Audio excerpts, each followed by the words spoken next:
The most powerful empire in history is showing the exact same warning signs that destroyed every empire before it. And by the end of this video, you'll understand why 2026 might be the year everything shifts. Right now, America feels stable.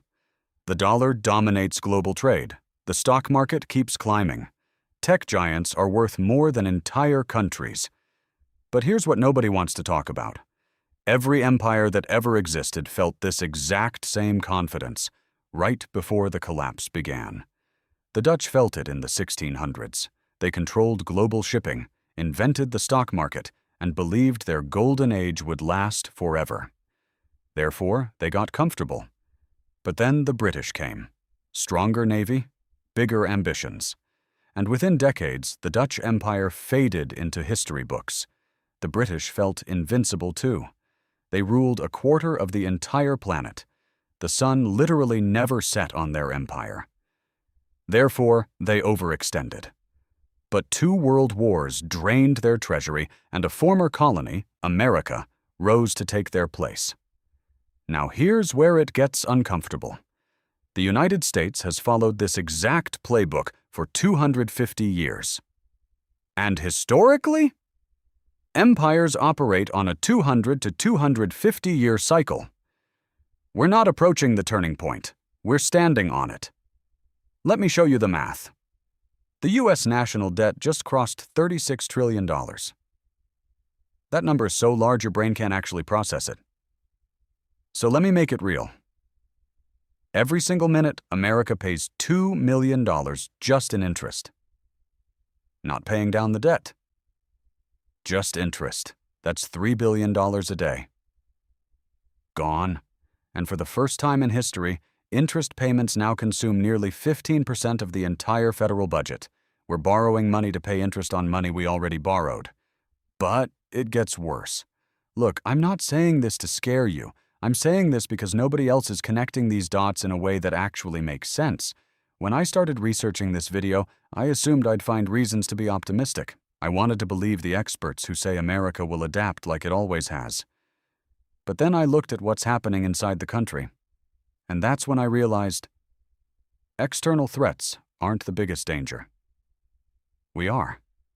The wealth gap in America has reached a level we haven't seen since the 1920s. The top dozen billionaires now control more wealth than the bottom half of the entire population. That's not a talking point. That's 165 million people. Therefore, trust in institutions is collapsing. Recent polling shows that Americans can no longer agree on basic facts. Not opinions. Facts. When a society fractures this deeply, it doesn't just weaken, it becomes vulnerable. But here's the part that keeps historians up at night. Everyone's talking about the U.S. China rivalry as a trade war, tariffs, manufacturing, supply chains. That's the old lens. The real battle? It's not about who makes the most stuff anymore. It's about who controls artificial intelligence. Right now, American tech companies are spending over $300 billion this year alone trying to maintain their AI lead. Meta, Google, Microsoft, Amazon, they're all in an arms race against each other and against China. But China isn't playing by the same rules. While American companies compete for profit, China is integrating AI directly into state infrastructure. Surveillance, military, economic planning. They're not building AI to sell products. They're building AI to run a country. Therefore, we've entered the most dangerous phase of the cycle. Historians call it the Thucydides Trap, when a rising power challenges a dominant one. Over the past 500 years, this scenario has played out 16 times. 12 of those times ended in war. So what happens next? History gives us a pattern. When debt becomes unsustainable, governments don't just accept decline, they print money. Lots of it. And when you flood an economy with new currency, the existing currency loses value. That's not theory. That's exactly what happened to the Dutch guilder, to the British pound, and increasingly, to the dollar. But here's the thing about resets.